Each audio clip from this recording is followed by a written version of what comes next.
नमस्ते, हम हैं कलर स्टूडियो और आज हम बात करेंगे राजभाषा अधिनियम 1963 की, एक ऐसा कानून जो भारत की भाषाई विविधता को एक सूत्र में बांधता है। भारत में कई भाषाएं बोली जाती हैं। इस अधिनियम ने तय किया कि सरकार में हिंदी और अंग्रेजी का संतुलित उपयोग कैसे हो, बिना किसी भाषा का अपमान किए। चलिए इसे सरलता से समझते हैं।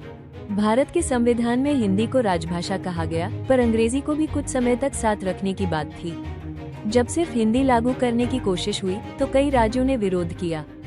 तब सरकार ने संतुलन बनाने के लिए 1963 में यह अधिनियम पास किया।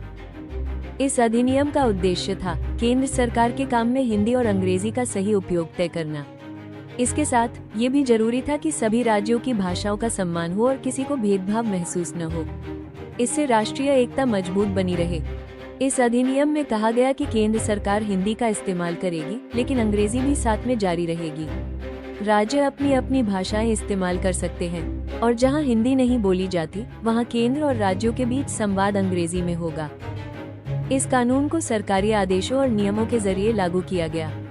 हिंदी को बढ़ावा मिला, लेकिन अंग्रेजी का इस्तेमाल भी बना रहा। इससे राज्यों में भाषा को लेकर टकराव नहीं हुआ और सभी भाषाओं का सम्मान बना रहा। इस अधिनियम की आलोचना भी हुई। कई गैर हिंदी राज्यों को लगा कि हिंदी थोपी जा रही है। दक्षिण भारत में विरोध हुआ। आज भी प्रशासन और न्याय में अंग्रेजी का ज्यादा उपयोग होता है। भाषाई संतुलन एक लगातार चुनौती है। राजभाषा अधिनियम हमारे देश की भाषाई एकता और विविधता दोनों का सम्मान करता है।